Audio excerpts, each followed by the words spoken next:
गौतम बुद्ध की शिक्षाओं को प्रस्तुत करने के लिए एक प्रभावी कहानी है।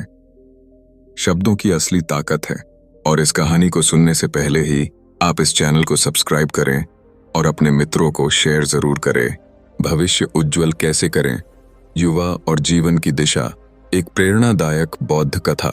एक समय की बात है, भगवान बुद्ध एक गांव में आए जहां अधिकतर युवा दिशाहीन जीवन जी रहे थे। कोई आलस्य में डूबा था, कोई क्रोध में और कोई भोग विलास में। वे सब भविष्य को लेकर चिंतित थे, लेकिन दिशा किसी को नहीं दिखती थी। कथा प्रारंभ, युवा और प्रश्न। गांव के कुछ जिज्ञासु युवक बुद्ध के पास पहुंचे। एक युवा ने विनम्रता से पूछा, भगवान, हम अपने जीवन को सफल और उज्जवल बनाना चाहते हैं, परंतु न दिशा दिखती है न साहस। क्या करें?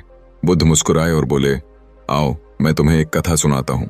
कथा, एक बीज और 3 राहें। एक बार एक किसान के पास 3 बीज थे। पहले बीज को उसने चट्टान पर डाल दिया, दूसरे को उसने कांटों के बीच बोया, तीसरे बीज को उसने उपजाऊ जमीन में ध्यानपूर्वक बोया, पानी दिया, समय दिया। समय बीता, पहला बीज सूख गया, दूसरे का पौधा उगा पर कांटों ने उसे कुचल दिया। तीसरा बीज एक हरे भरे वृक्ष में बदल गया जो छाया, फल और जीवन देता था। सीख मिलती है। बुद्ध ने युवाओं की ओर देखा और कहा, ये 3 बीज तुम्हारे ही जैसे हैं। पहला, जो दिशा के बिना जीवन को बर्बाद कर देता है। दूसरा, जो गलत संगति और आदतों में उलझकर बर्बाद हो जाता है। और तीसरा, जो सही मार्ग, संयम और सत्संग में अपने जीवन को सफल बना देता है। युवाओं की जिज्ञासा। एक अन्य युवक ने पूछा, भगवान, वह उपजाऊ जमीन क्या है जो जीवन को वृक्ष बना दे? बुद्ध ने उत्तर दिया, 8 सत्संग, अच्छे लोगों की संगति। 2 स्व अनुशासन, अपने मन और समय पर नियंत्रण। 3 ध्यान, स्वयं को पहचानना और अपने लक्ष्य पर ध्यान केंद्रित करना। 4 सेवा, दूसरों की भलाई में अपनी शक्ति लगाना। 5 सत्य, जो भी करो सच्चाई से करो। उपसंहार। बुद्ध ने युवाओं से कहा, भविष्य अंधेरे में नहीं होता, वह तुम्हारे आज के कर्मों में बोया जाता है। जैसे बीज को ध्यान से बोया जाए तो फल मिलता है, वैसे ही अपने विचार, संगति और कर्म को पवित्र बनाओ, तुम्हारा भविष्य उज्जवल हो जाएगा। युवाओं की आंखों में आशा की चमक थी। उन्होंने प्रण लिया कि वे अब से अपने जीवन को एक वृक्ष की तरह उगाएंगे, मजबूत, फलदायक और दूसरों को छाया देने वाला। शीर्ष संदेश, भविष्य कोई रहस्य नहीं, वह रोज रोज के चयन का परिणाम है। युवावस्था केवल जोश नहीं, दिशा की मांग भी करती है। अगला दृश्य, युवाओं का निर्णय और अभ्यास की शुरुआत। गांव के वे सभी युवा जो अब तक उलझन और निराशा में जी रहे थे, अब मानो एक नई ऊर्जा से भर उठे थे। बुद्ध के उपदेशों ने उनके मन का अंधकार जैसे छूमंतर कर दिया हो। एक युवक बोला, भगवान, हम यह जीवन वृक्ष बनाना चाहते हैं, परंतु यह सब हम कैसे आरंभ करें? बुद्ध बोले, आरंभ वही है जहां तुम खड़े हो। पहला कदम आज भरोसे और संकल्प से भरो। हर दिन एक बीज की तरह है, उसे जैसे बोओगे वैसा ही भविष्य पाओगे। अभ्यास का आरंभ, बदलाव की राह। अब गांव के भीतर बदलाव दिखने लगा था। वही युवा जो देर तक सोते थे, अब सुबह ध्यान करते। जो गुस्से में दूसरों से उलझते थे, अब विनम्रता से बोलते। जिन्हें अपना भविष्य अंधकारमय लगता था, अब वे दूसरों के जीवन में दीपक जलाने लगे। एक युवा नंदक, जो पहले गुस्से के लिए बदनाम था, अब सुबह मंदिर में बुजुर्गों की सेवा करता। दूसरा युवक शांतिलाल, जो दिन भर आवारागर्दी करता था, अब बच्चों को पढ़ाने लगा। 1 वर्ष बाद गांव का कायाकल्प। समय बीता। 1 वर्ष के भीतर गांव ही बदल गया। जहां पहले आलस्य, नशा और झगड़े थे, अब वहां सेवा, साधना और सौहार्द था। बुद्ध फिर उसी गांव में लौटे। इस बार उन्हें देखकर युवक दूर से ही हाथ जोड़कर बोले, भगवान, आपने जो बीज बोया था वह आज वृक्ष बन गया है। बुद्ध मुस्कुराए और बोले, नहीं पुत्रों, बीज मैंने नहीं, तुमने बोया, तुमने सींचा और तुमने ही इसे वृक्ष बनाया। कथा का अंतिम सूत्र। बुद्ध ने गांव के मध्य खड़े होकर कहा, युवाओं, जब तुम दिशा पाते हो तो सिर्फ अपना जीवन नहीं, समाज का भविष्य भी संवारते हो। जीवन में उजाला बाहर नहीं आता, भीतर जगाना होता है। गांव के चारों ओर दीप जलाए गए, एक नई परंपरा के प्रतीक के रूप में। हर युवा एक दीपक है, बस उसे स्वयं जलना होता है। मुख्य संदेश, सच्चा परिवर्तन भीतर से शुरू होता है। युवावस्था शक्ति है, सही दिशा हो तो यही शक्ति भविष्य बन जाती है। हर दिन एक अवसर है, उज्जवल कल की तैयारी का। बुद्ध के शब्द अब गांव के हर कोने में गूंज रहे थे। हर युवा एक दीपक है, बस उसे स्वयं जलना होता है। गांव का वातावरण अब न केवल शांत था, बल्कि प्रेरणादायक भी। आसपास के गांवों से भी लोग यहां आने लगे, ये जानने के लिए कि एक दिशाहीन बिखरा हुआ गांव कैसे ज्ञानग्राम बन गया। नया आगंतुक, भ्रमित युवक का आगमन। एक दिन एक अजनबी युवक गांव आया। उसका चेहरा उदास था, कपड़े मैले और आंखों में थकान। वह नंदक से मिला और बोला, मैंने सुना है यह गांव अब प्रकाश से भरा है, लेकिन मेरे जीवन में सिर्फ अंधकार है। क्या मेरे लिए भी कोई आशा है? नंदक मुस्कुराया। अब वह सिर्फ युवक नहीं, एक मार्गदर्शक बन चुका था। उसने कहा, मैं भी एक समय ऐसे ही अंधकार में था, लेकिन जब मैंने खुद से सवाल पूछे और खुद पर काम करना शुरू किया, तब जीवन ने उत्तर देने शुरू किए। नए युवक का संघर्ष और बदलाव। नया युवक गांव में ठहर गया। शुरुआत में वह ध्यान नहीं कर पाता था, सेवा में थक जाता था, मन भागता था, लेकिन गांव के अन्य युवाओं ने उसका साथ नहीं छोड़ा। हर सुबह उसे ध्यान के लिए बुलाते, हर शाम प्रेरक कथा सुनाते। धीरे धीरे वह भी बदलने लगा। उसका चेहरा अब मुस्कुराने लगा, उसके हाथ सेवा के लिए आगे बढ़ने लगे, और एक दिन वह स्वयं नए आगंतुकों को मार्ग दिखाने लगा। प्रेरणा की श्रृंखला फैलने लगी। इस गांव से प्रेरणा लेकर आसपास के गांवों में भी युवा संघ बनने लगे। हर गांव में सुबह ध्यान, दोपहर सेवा और रात को ज्ञान कथा होती। बुद्ध का संदेश अब सीमाओं को पार करने लगा। बुद्ध को यह देखकर प्रसन्नता हुई। उन्होंने कहा, जैसे एक दीपक से 1000 दीप जल सकते हैं, वैसे ही एक जागरूक युवा हजारों को जगा सकता है। यह ज्योति अब कभी न बुझे। यही तुम्हारी साधना हो, यही सेवा। अंतिम दृश्य। समय के बाद समय बीता। बुद्ध आगे चल दिए, अन्य गांवों, अन्य जीवनों को दिशा देने। परंतु वह गांव, वह संदेश, वह दीपक अब अमर हो चुके थे। हर वर्ष गांव में युवा ज्योति उत्सव होता, जहां नए युवक आते, स्वयं को बदलते और फिर दूसरों को रोशन करने निकल जाते। अंतिम संदेश। जब तुम अपने भीतर उजाला लाते हो, तभी तुम दुनिया को रोशन कर सकते हो। युवावस्था शक्ति नहीं, जिम्मेदारी है, और यही जिम्मेदारी भविष्य का निर्माण करती है। कई वर्षों बाद अब वह गांव केवल एक गांव नहीं रहा, वह प्रेरणा का केंद्र बन चुका था। हर वर्ष हजारों युवा वहां आते, सीखते, ध्यान करते और फिर अपने अपने गांवों को लौटकर वहीं परिवर्तन लाते। उस गांव को अब लोग धम्मग्राम कहते थे, जहां बुद्ध के विचारों ने शब्द से कर्म और कर्म से संस्कार का रूप ले लिया था। युवक से शिक्षक बनने की यात्रा। वह युवक जो कभी थका हुआ, टूटा हुआ और दिशाहीन आया था, अब गांव का सबसे प्रमुख धम्म गुरु बन गया था। उसका नाम था अनुज। अब वह हर शाम गांव के चबूतरे पर बैठकर युवाओं को मार्ग दिखाता। एक दिन एक और युवा उदासी और क्रोध से भरा हुआ अनुज के पास आया और बोला, सब कहते हैं ध्यान करो, सेवा करो, सच्चे बनो, पर मैं तो टूट चुका हूं, अब तो कोई उम्मीद ही नहीं बची। अनुज मुस्कुराया, बिल्कुल वैसे ही जैसे सालों पहले नंदक ने मुस्कुराया था। उम्मीद तुम में है, बस तुमने खुद को देखना छोड़ दिया है।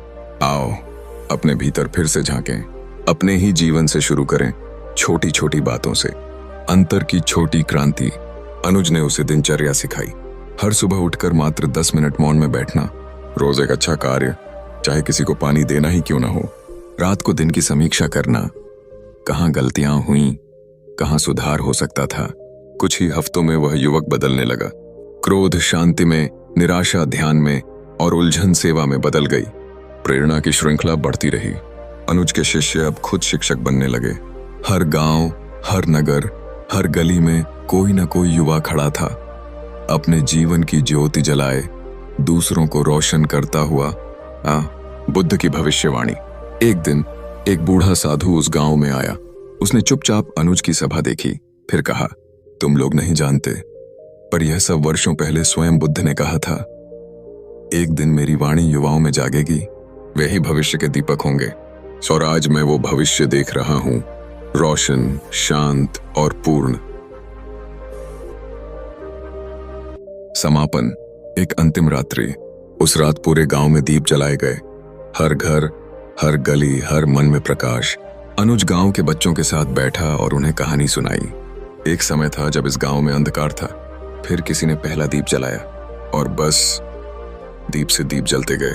अंतिम सूत्र, ये वो युवा जो खुद को जान ले वह संसार को दिशा दे सकता है। बुद्ध बाहर नहीं, हर युवा के भीतर हैं, बस उन्हें जगाना होता है। कहानी आगे जारी है। वर्षों बीत चुके थे। वह गांव जो कभी गुमनाम था अब एक आदर्श तीर्थ बन चुका था, जहां केवल मंदिर नहीं थे बल्कि मन के दीपक जलते थे। अनुज अब वृद्ध हो चुका था।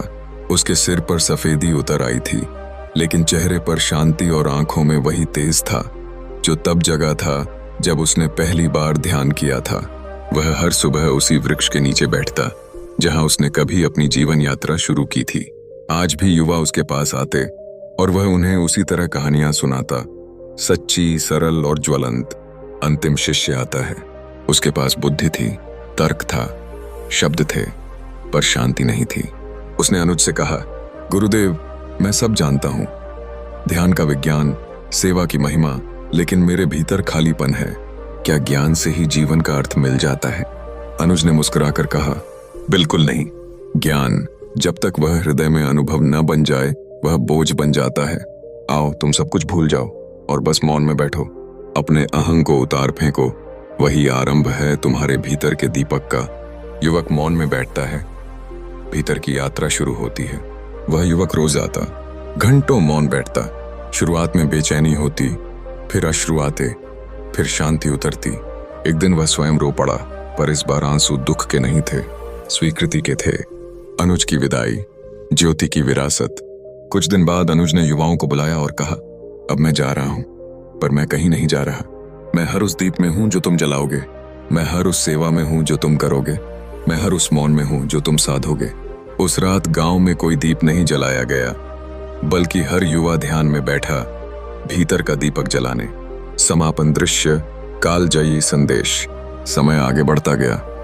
अनुज चला गया, पर उसका कार्य बढ़ता रहा। हर वर्ष एक नई पीढ़ी आती और वह वृक्ष जिसके नीचे अनुज बैठता था अब धम्म वृक्ष कहलाता था। वहीं संगोष्ठी होती, वहीं ध्यान होता, वहीं युवा अपने भीतर का दीप खोजते। अंतिम संदेश, वह जो अपने जीवन को दिशा दे सके वही समाज का प्रकाश बनता है। ज्ञान जब तक अनुभव न बने वह भारी है, अनुभव जब सेवा बन जाए वह प्रकाश है। प्रेरणा की कोई सीमा नहीं होती, एक दीप सदा हजार दीपों को जन्म दे सकता है। कहानी आगे जारी है। समय बीतता गया। अनुज अब नहीं रहे, पर उनके शब्द, उनके अनुभव और उनकी दृष्टि अब किसी किताब या मूर्ति में नहीं, बल्कि लोगों के जीवन में थे। धम्मग्राम अब कोई गांव नहीं था, वह एक आंदोलन बन चुका था। युवाओं की नई पीढ़ी। अब युवाओं की एक नई पीढ़ी सामने आई थी जो अनुज को कभी देख नहीं पाई, परंतु जिनके जीवन में अनुज की प्रेरणा की जड़ें गहराई तक थीं। हर वर्ष धम्म अनुष्ठान होता, जहां नए युवक युवतियां आते और दीक्षा नहीं बल्कि दिशा लेते। एक विशेष बालक, आरव। इस बार अनुष्ठान में एक 12 वर्षीय बालक आया। नाम था आरव। शांत, गहरे विचारों वाला, अधिक नहीं बोलता था। आरव ने अनुज की कहानियां सुनी और एक दिन प्रश्न पूछा, अगर अनुज अब नहीं है तो हम कैसे जाने कि हम सही रास्ते पर हैं? सभा मौन हो गई। उत्तर देने के लिए कोई नहीं उठा, पर तभी जहां जिज्ञासा जीवित हो वहां दीपक बुझ नहीं सकता। आरव का निर्णय। उस रात आरव ने एक संकल्प लिया, मैं अपने भीतर का दीपक खोजूंगा और फिर एक दिन मैं वह दीप बनूंगा जो औरों को भी उजाला दे।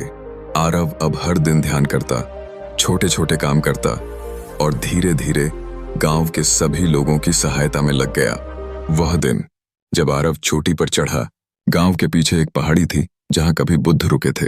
कहा जाता था कि जो उस चोटी पर चढ़कर ध्यान करे उसे अपनी जीवन दिशा मिल जाती है। आरव चढ़ा। 3 दिन और 3 रात वहां बैठा रहा, भूखा, मौन, केवल स्वयं के साथ। तीसरी रात उसने अपनी आंखें खोलीं और पहली बार उसे अपने भीतर की ज्योति दिखाई दी।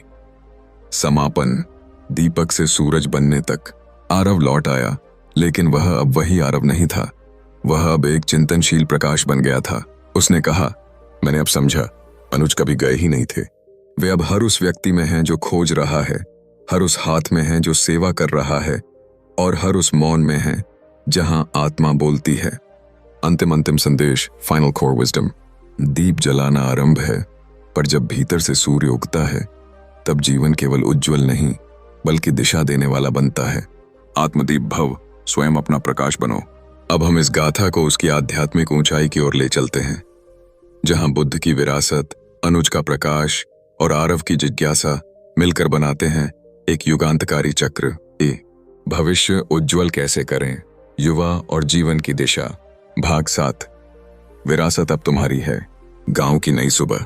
धम्मग्राम अब इतना बदल चुका था कि लोग कहते थे यह कोई भौगोलिक स्थान नहीं, यह एक चेतना है। जहां भी अनुज की बातें हों, जहां भी आरव की साधना हो, वहीं धम्मग्राम जीवित हो जाता। आरव अब गुरु नहीं, सहभागी है। आरव ने कभी खुद को गुरु नहीं कहा। वह कहता, मैं तुम्हारे साथ चल रहा एक यात्री हूं। अगर मैं तुमसे आगे हूं तो तुम्हें रास्ता दिखा सकता हूं, अगर मैं पीछे हूं तो तुम्हारे प्रकाश में चल सकता हूं।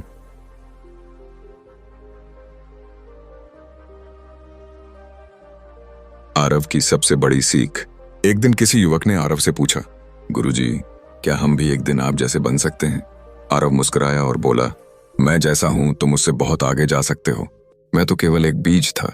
अब समय है कि तुम जंगल बनो, विचारों, करुणा और प्रकाश का। बुद्ध की भविष्यवाणी पुनः उजागर होती है। गांव की सबसे पुरानी लाइब्रेरी की दीवार के पीछे से एक ताम्रपत्र मिला, जिस पर प्राचीन पाली लिपि में बुद्ध के शब्द अंकित थे। एक दिन मेरी वाणी ध्वनि नहीं रहेगी, वह बन जाएगी मौन, और जो युवा मौन को सुन सकें वही बनेंगे धम्म के वाहक। यह पढ़कर पूरे गांव में मौन छा गया। अब लोगों को समझ आया कि आरव, अनुज और हजारों युवा उन्हीं मौन की संतति हैं। आरव की वाणी। अंतिम अनुष्ठान। अपने जीवन के अंतिम वर्षों में आरव ने केवल एक ही उपदेश बार बार दिया, सुनना सीखो, स्वयं को, दूसरों को नहीं, क्योंकि जीवन के सबसे ऊंचे उत्तर तुम्हारे सबसे गहरे मौन में छिपे हैं। अंतिम दृश्य। लौ अनंत है। एक रात ध्यान के समय आरव की आंखें धीरे धीरे बंद हो गईं। उसका शरीर मौन हो गया, लेकिन उसकी उपस्थिति हर शिष्य की चेतना में जाग उठी। हर किसी ने अनुभव किया कि दीपक चला गया, लेकिन लौ बुझी नहीं। समापन सूत्र, द इटर्नल ट्रूथ। जो दूसरों को राह दिखाता है वह केवल गुरु नहीं होता, वह धम्म होता है। भविष्य कोई काल नहीं, यह तुम्हारी चेतना की दिशा है। जब कोई युवा मौन में उतरता है, एक युग को दिशा मिलती है। अब यह प्रश्न आपके लिए है, क्या आप इस विरासत को आगे ले जाने वाले बनेंगे? क्या आप भी अपने भीतर के दीपक को खोजने के लिए तैयार हैं? तो आइए, अब हम इस प्रेरक गाथा को उसके आखिरी चरण, अतीत से भविष्य की ओर बढ़ाते हैं, जहां यह कहानी अब केवल एक व्यक्ति की नहीं, बल्कि हर युवा चेतना की सामूहिक विरासत बन जाती है। भविष्य उज्जवल कैसे करें, युवा और जीवन की दिशा। भाग 8। धम्म की अगली पीढ़ी, चेतना का पुनर्जन्म। विरासत के बाद का युग। आरव अब शरीर से नहीं था, लेकिन उसका नाम अब हर ध्यान केंद्र में लिया जाता, हर दीप प्रज्वलन में स्मरण किया जाता। कई युवाओं ने उसका जीवन पढ़ा, अनुज की शिक्षाएं जानी, और अब वे स्वयं एक नई पीढ़ी के दीपक बन रहे थे। एक बालिका, श्रेया, धम्मग्राम के उत्तर हिस्से में एक छोटी बच्ची रहती थी। नाम था श्रेया। सिर्फ 9 वर्ष की थी, लेकिन उसकी आंखें ऐसे बोलती थीं जैसे उनमें सैकड़ों वर्षों की मौन गाथाएं हों। वह रोज ध्यान करती थी, लेकिन किसी ने उसे सिखाया नहीं था। एक दिन किसी ने पूछा, तुम इतना सब कैसे जानती हो? उसने उत्तर दिया, शायद मैं वह नहीं भूल पाई जो पहले भी कभी सीखा था। गांव के बुजुर्गों ने उसे देखकर कहा, यह कोई सामान्य बच्ची नहीं, यह चेतना का पुनर्जन्म है। बुद्ध की, अनुज की, आरव की। बुद्ध की परंपरा अब वैश्विक बनती है। धीरे धीरे धम्मग्राम से निकले युवा विश्व भर फैलने लगे। कहीं जापान में एक ध्यान केंद्र खुला, कहीं दक्षिण अफ्रीका में सेवा अभियान शुरू हुआ, तो कहीं ब्राजील में आरव विद्यालय बना, जहां पाठ्यक्रम में ध्यान, करुणा और मौन अनिवार्य विषय थे। नवयुवक परिषद, युवा अब संचालक हैं। धम्मग्राम की सत्ता अब किसी एक गुरु के हाथ में नहीं थी, बल्कि 108 युवाओं की एक धम्म परिषद बन गई थी, जो हर निर्णय सामूहिक ध्यान और मौन से लेती थी। उनका सिद्धांत था, हम नियम नहीं बनाते, हम मौन में उत्तर पाते हैं। चेतना का पर्व, धम्मदीप महोत्सव। हर 5 वर्षों में एक विशेष पर्व होता, धम्मदीप महोत्सव, जहां हजारों युवा देश विदेश से केवल एक उद्देश्य से आते, अपने भीतर का दीप जलाने। वहां न भाषण होते, न नारे, केवल ध्यान, सेवा, मौन और अंधेरे में एक एक दीपक प्रज्वलन। और जब अंतिम दीप जलता, पूरा मैदान सूर्य के समान उज्जवल हो उठता। कथा का अंतिम दृश्य। श्रेया अब 21 वर्ष की हो चुकी थी। धम्म परिषद ने उसे अपना प्रतिनिधि चुना। उसने पहले दिन सभा में कुछ नहीं कहा, बस मौन में बैठी रही। और सबने उसकी आंखों में अतीत, वर्तमान और भविष्य को एक साथ चमकते देखा। जब उसने पहला वाक्य बोला तो सब खड़े हो गए। मैं गुरु नहीं हूं, मैं भी वही दीप हूं जिसे अनुज ने जलाया, जिसे आरव ने सींचा और अब जिसे आप सब बढ़ा रहे हैं। अंतिम शाश्वत संदेश, द लेगेसी इटर्नल। चेतना कभी मरती नहीं, वह केवल रूप बदलती है। दीपक बुझता नहीं, वह केवल हाथ बदलता है। जब तक युवा मौन से जुड़ते रहेंगे, भविष्य उज्जवल ही रहेगा। अब यह गाथा समाप्त नहीं, बल्कि आपके भीतर जीवित है। आप भी चाहें तो इसे आगे बढ़ा सकते हैं। एक और अध्याय, एक और दीप, एक और जीवन की दिशा। अगर आपको ये वीडियो अच्छी लगे तो लाइक करें और अपने मित्रों को भी शेयर जरूर करें। धन्यवाद। नमो बुद्धाय।